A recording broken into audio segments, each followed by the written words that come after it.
Today we're going to talk about what the future of Sitecore is and what it means for us who are involved in the industry and who've been doing this for multiple years. I'm Ed Kapuscinski. I'm a six-time Sitecore MVP, and I got cut off at the beginning of the pandemic because I basically just come and BS my way through the thing, and I couldn't come and actually BS my way in front of audiences, and so there was no fun, and then they said no. Maybe because I get to be here and I'm recording it and I've taken a picture of everyone up here, I'll get a chance to get back into the Cool Kids Club this year.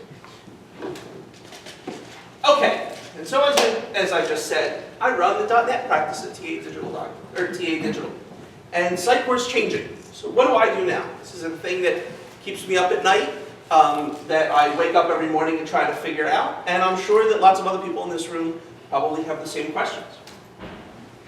So as we know, Sitecore's changing. Everything is going from the one single monolithic platform over to this composable model of individual little products that do pieces of what Sitecore XP used to do, and it's all broken out, and it's all very different because nowhere over there do you really see .NET stuff. So what do I mean by this future that we're looking at? Okay, well, Sitecore's betting on this composable future. It's what they're really trying to sell right now. Good luck doing a deal reg for any of the Sitecore XP. They'll laugh at you and they won't assign a salesperson, I'm assuming. That they're really all in on this, and I think they're all in on this for a really good reason. And I think that really good reason is there anyone from Sitecore here today, by the way? Okay, so you can fact check me on this, but my guess... You're doing great. Okay, good. My guess is that after receiving tons of investment over the past couple of years, they realized that all that investment hit when they were at the top part of the hockey stick of their growth, and when their market is the Fortune 500, they had already sold to 250 of them, and they had struck out at the other 250, and so then needed to figure out, okay, what do we do next? Right? They spent the past couple of years kind of, swinging their legs around trying to figure out what do we do next. And this is what they figured out to do next, because this is a thing that everyone else isn't really doing nearly as well as they are, right? It's taken it a while to come together, all since, what was that Style Labs acquisition? 2017? Yeah. Ever since then, everyone was like, well, why did they buy a damn company? That's not really what they do. But what they really bought was a lot of cloud technology and a lot of people who were really smart about SaaS products and cloud-based products.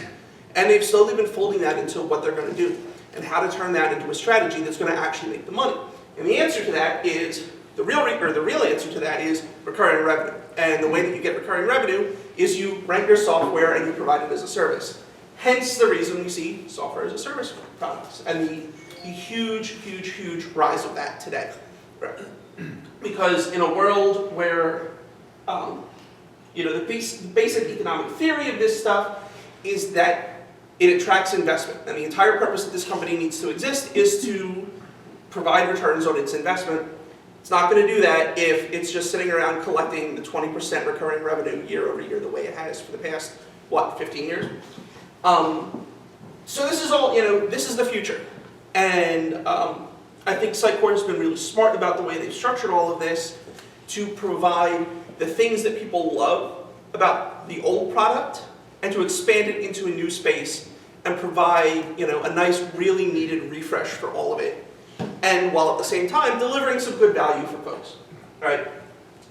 Now let's get on to, as I was saying, I run a .NET practice.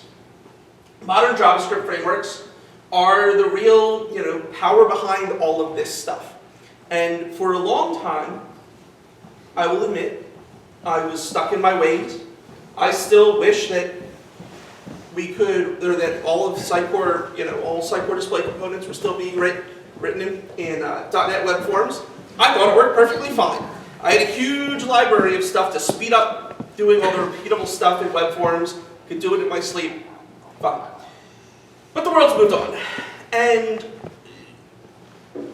it moved on into MVC. That worked fine. I think largely the Sitecore world adopted MVC, not necessarily because it was better for providing Sitecore experiences, but because good luck trying to hire a .NET Web Forms developer in 2021. But all of that has changed now because of the modern JavaScript frameworks that have come up. You know, Angular, React, Next, which I'm sure the guys will talk about at length, and its wonderful virtues, of which there are many. But for a long time, I was like, why are we doing this, right? Why do we need to change everything? What we've got totally works. It's fine. It's just a bunch of hipsters trying to learn JavaScript in high school, and now they're getting their first jobs, and now some of those people have actually become somehow CTOs and have convinced the world that JavaScript is a real programming language and we should do big, complicated things in it.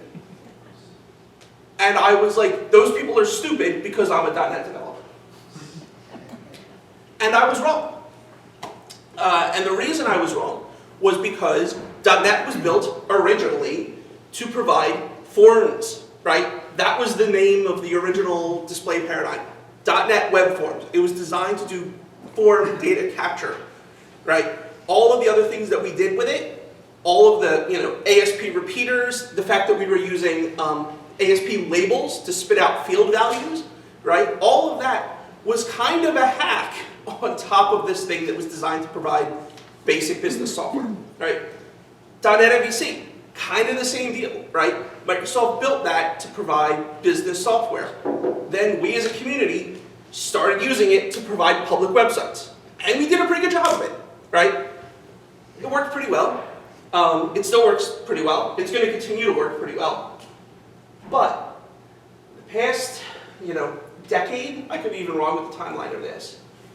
Angular, React, Vue, then Next, all came along, and they were built to make websites, right? The thing that the light bulb went on for me when I was doing a Next.js tutorial, because I'm like, okay, if I'm going to talk smack about this, I should at least know something about it, right? So I'm sitting there going through it, and it gets into the ability of, or the idea of where you render your pages. Do you render them before runtime, right?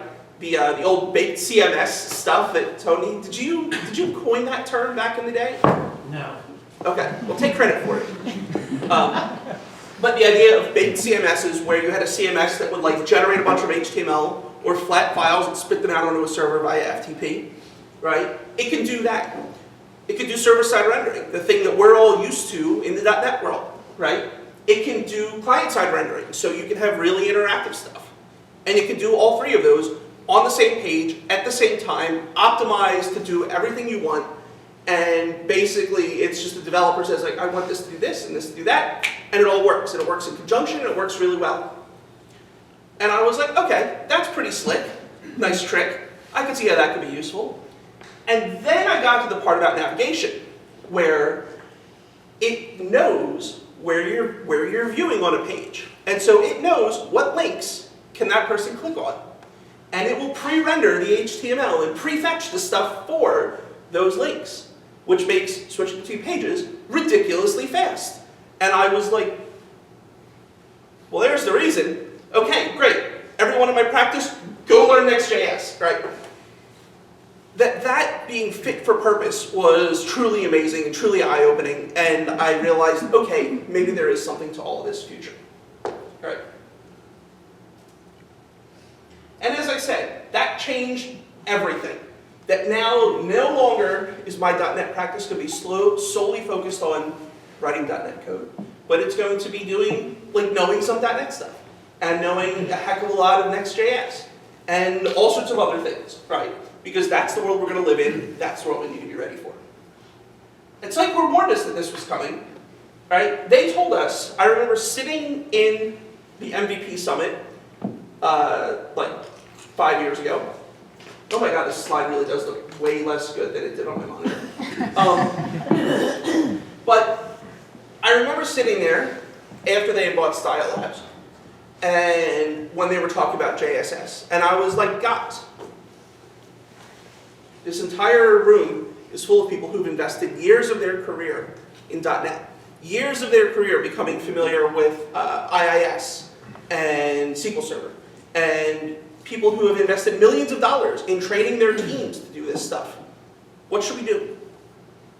And they were like, well, learn front-end frameworks. It's coming. JSS is the way that it's going to go. We're still going to support .NET MVC for a while. But if you want to future-proof yourself, go learn this stuff. And then I proceeded to go learn how to be better at Excel and PowerPoint and got into management because I was like, I'm too old for this crap. But I've been telling all the people that I work with all along the way, hey, this is what's next, right? And I was right. Did you listen? Sitecore, like I said, Sitecore's been saying it, right? Every job, every like hiring thing I see, everything everyone talks about anymore is full stack, right? No one wants just a Sitecore developer. No one wants a .NET developer. They want a full stack .NET developer. But what does that mean, right? Does that mean that this person knows what a CSS rule is? Does this mean they know jQuery? Does this mean that they know React, Angular, Vue, Next, whatever, right? We don't really know. And as an industry, I don't think we've settled on a definition of that, right? That full stack seems to be a bit of a marketing term on people's resumes, right? And a marketing term in job descriptions and things like that. But it is a thing that we need to pay attention to, right? But, you know, picking up, I think, as much of that stack as possible is a really good thing for anyone who's on the development side, anyone who's on the technology side, because even if you aren't necessarily going to be doing it all the time, right? Even if you're a PowerPoint junkie like me, and you just have to go get in front of a bunch of people and talk about it, you're still going to need to talk about it, and you want to sound like you know what you're talking about. So go do the tutorial, and then you can come do a presentation like this next quarter. And as far as, you know, if you're talking about how do you shape your skill set, right? You can pick one that you like, and maybe you're fortunate enough to be telling people, hey, this is what we're going to do. I know, like, you know, you might be a Sitecore customer, you might be deciding that you're going down this route, and you might be like, yes, these Vercel guys, they're really smart. I like what they have to say. I like this Next.js thing. That's what my company's going to use, right? You might be working for an agency where you basically get to walk into whatever thing the customer has already chosen, right? Who knows? But I feel like there's a good portability where if you can learn one of them, you can probably come up to speed quickly enough on the other, right? And that's a thing that's going to be very beneficial for your career and future-proofing yourself. But then here's another question for you. Is development even going to be a core skill anymore? Any of you guys played with this? ChatGPT can write Sitecore code. It can write Sitecore rendering code. It can write Sitecore PowerShell extensions code, which made me very, very sad because my secret love is writing big, giant content migration and content transformation things in SPE, and robots can do it now. And it can even write Next.js code, although, from what I've seen about it, it's not quite good at it yet, right? So give it 6 months, and then we're all looking for a job. Well, any of you code monkeys are. That's why I learned Excel. Speaking of, ChatGPT can also write crazy Excel functions for you too, which instead of putting me out of a job is just going to make my life easier. So, hooray. Oh my god, I slaughtered my slides here. But Sitecore work is also more than just development, right? Many of us aren't just developers. There's always been more to being a Sitecore person than just being someone who sits there and codes all day, right? We have to figure out things like IA, internal IA, right? How are you going to break those components up? Or what the CMS user experience is going to be. Are we going to name all the fields, you know, field 1, field 2, field 3? Or are we going to give them nice names that people can actually work with? Are we going to do things that configure workflows that make sense and support business needs? And then component orchestration. This is a thing that I think is even bigger now when you've got that composable module, or that composable model where you're like, okay, we use personalization. We're going to use Sitecore personalize here. Or we're going to use, I feel like I should press mute, or we're going to use optimizing. Or we're going to use AEP or something like that, right? That, like, figuring all of that out, figuring out those architectures, figuring out how those serve businesses, that's all stuff that's not going away. Robots aren't replacing, and you don't have to necessarily retool your understanding of .NET MVC to do if you're doing it. But you do need to understand what the new moving parts are, right?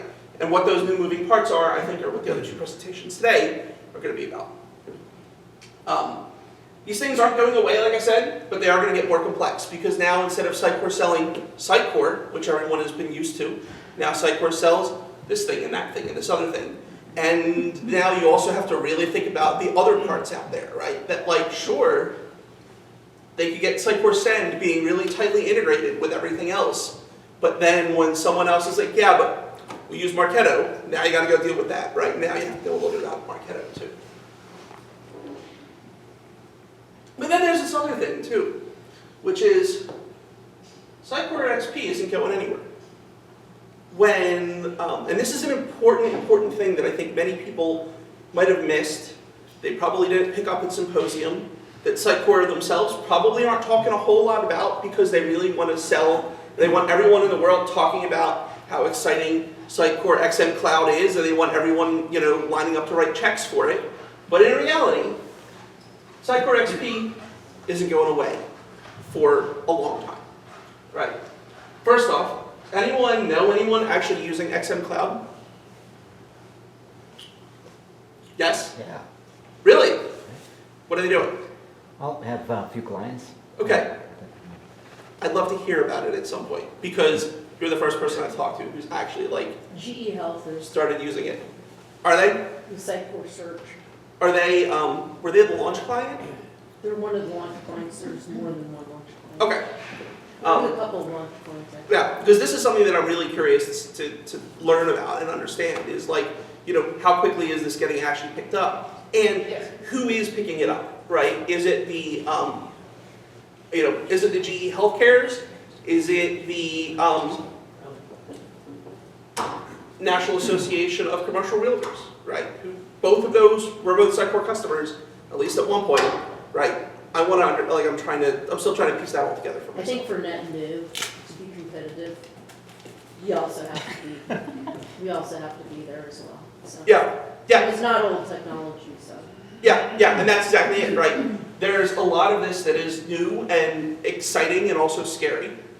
And, you know, it's a really transitional time in the industry, in this space. And I think the fact that I'm able to get up here and talk for 20 minutes about, like, what the hell's going on, right, speaks to that. Because, you know, for years, oh, what's going on in Sitecore? Well, they're releasing a new version of it. What's changing? There's now a built-in item serialization, right? Like that wasn't really exciting to be. I mean, it can be to those of us who spent a month of their life manually sorting out TDS merge conflicts. It's very exciting, but to most normal people, there's not a whole lot to that, right? But anyway, so Sitecore XP isn't going away anywhere anytime soon, right? There's still a huge install base. With the new versions, someone calculated it at Symposium that I think there were still at least 6 years of mainstream support for it out there if nothing else happened, right? If there is no Sitecore 10.4 that gets released next year, which I think they're supposed to be, that all, you know, we've still got 6 years. If there's a 10.4, if that happens, then I think it's 7 years, right? So there's still a long time, and in that time, that's a long time in the technology world, right? So, we're still probably all going to be supporting it. In fact, there's probably still going to be someone clutching onto web forms in 2030, being mad when their you know, when their site eventually goes down. But or when Sitecore says, seriously, please stop calling us about your bugs. We can't do anything about it. And also because composable isn't really for everyone, right? There are some situations where it might not be the right solution, right? SaaS-based stuff, cloud-based stuff.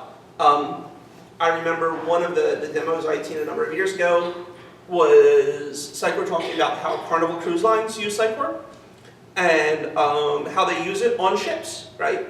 Now, yes, ships have satellite internet, but I have a feeling that if you're you know, out in the middle of the Bermuda Triangle, you're probably better off having some sort of local backup, right? And local option for managing, oh, what's going on today on the ship, or, oh, hey, we need to put up a giant thing saying, you know, avoid the Lido deck because there's been a zombie outbreak there or something like that, right?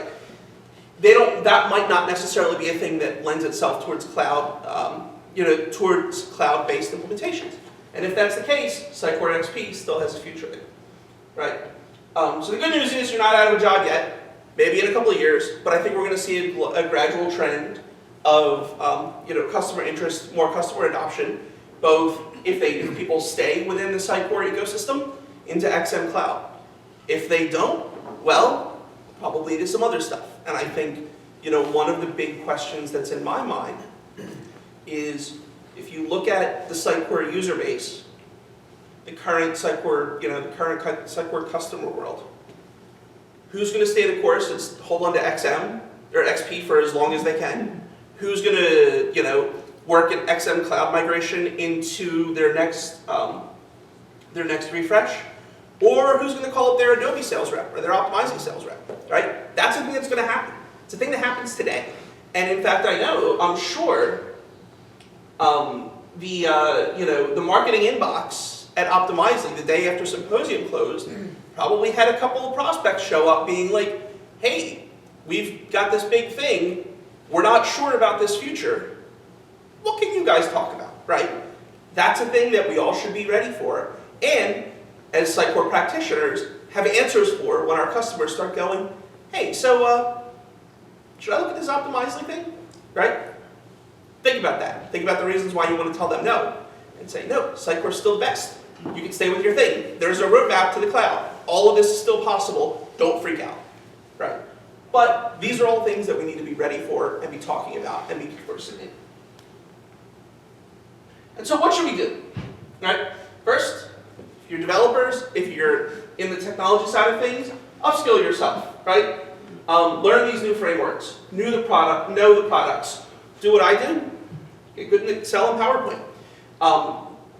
But really, it's those first two that I think are going to be really critical, right? Learn about things like webhooks. I forgot that was another one. I should have put that bullet in here, so maybe not as good PowerPoint as I thought. But focus on that skill building because the skill mix of what you're going to need to do to be successful in the Sitecore world is going to change over the next 5 to 10 years, right? There's no way around it. And embrace that future, right? Learn about the new products. Get your hands-on experience when you can, right? When you get your hands on a demo, play with it. Learn about what it can do. Think about some of the things that you've done in the past and think, how would I do that now, right?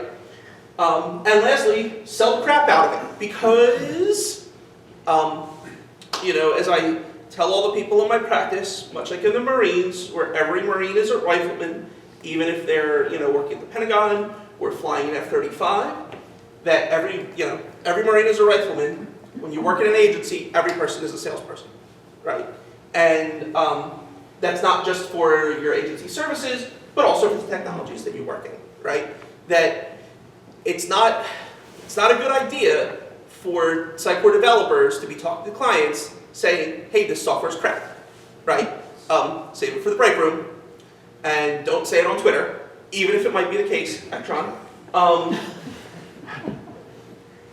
But yeah, talk about the stuff, understand its actual capabilities, and sell the crap out of it because I still want to keep running a .NET practice in 15 years, and I need someone to sell those licenses so I can support them.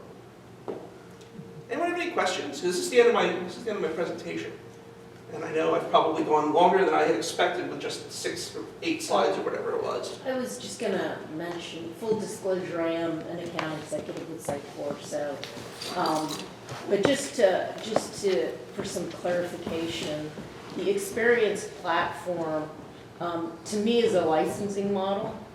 Just having, been in software sales for as long as I have with all these different companies, but it includes Experience Manager, something called Experience Database, and Sitecore's old marketing solution. So when they're moving off of XP, they're not typically moving away from Sitecore. A lot of them just want to migrate because they've only got Experience Manager implemented. And if they've got the Experience Database implemented, it was good for the times. But what's happened is people want omni-channel today, and they want the scalability. So where it may be good for a very small mid-market company, most of my large enterprise companies, if we don't offer them up an omni-channel personalization capability, then they're gonna leave anyway. So they'll maybe stay with my experience Yep. manager, but they'll go to Salesforce, others, which is fine too if they've already invested. We have no problem with that. And then as far as the marketing, and this is just my point of view, is I would never recommend to anybody to implement that. It was maybe good for its times, right? But it's crap, it's heavy to implement, and most people, you know, we have Sitecore Send, and if that's not enterprise enough, then there's other people we play with. So when Experience Platform is just more of a licensing model to me, under the hood, Experience Manager will stay on-prem or in a managed or in a partner hosted, and that's great for a lot of regulated industries. But even some of those regulated industries, they want to put everything Yeah. in the cloud. It just makes more sense at the highest C levels. So that's where we're trying to play. So just some point of view. So when you're talking to your customers, you know, we offer to migrate people so that they have a more modern licensing to future-proof. Yeah, that's a great Just- it's a great perspective. I think, Wanted to clarify. you know, that. talking about the scalability thing, I think is a really good point, because I know Sitecore has, as a platform, struggled with performance with XDB over the years, right? Like, you know, 10 years ago, when I tried turning it on for a pretty high traffic site, it did not like it, and we had to quickly turn all that data capture And on. I think the A/B testing, my clients have told me that you have, the omni-channel A/B testing that's with personalized is much better, and you can use it against other type of Yep. software technologies. It's not just Sitecore centric. Yeah, And it's also, I think you have to do multiple setups where with Sitecore personalized, you can set it up once, and it's not as iterative and, you know, time consuming. yeah, absolutely. And I think, you know, that's one of the things that really speaks to the power of these modern tools, is that, you know, when Sitecore's built-in multivariate personalization or testing was developed 15 years ago, 20 years ago, right? I mean, that is ages in our space. It was revolutionary at the time, and people were like, "Oh my God, you mean the CMS tool that I just bought to like manage my own site can do this other stuff too?" Awesome, amazing, right?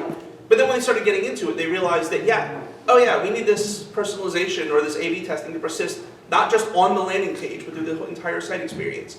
How do we do that? Well, your partner goes, "That's a $100,000 project." Right? No one wants to hear that. And that having those capabilities that have just become natural. And you guys are consultative, so you can talk to them about that. And the thing is with existing customers, the Sitecore wants to make them whole. So they won't go out there and charge them like the net new enterprise. If you talk to whoever the rep is, they'll try and give them a very low cost so that it's parity to get them, to where they need to be, versus having just leave, some of the functionality off the table that they're looking for. So. That's awesome. Thank you. I'm so glad you're here. So just, don't run away, and then if whoever's not, then you can just say Then just ignore all those things I said about optimizing. optimizing. They probably would be interested in it. Yeah, thank you. All right, I get the sense that is my time for today. Thank you. Thank you.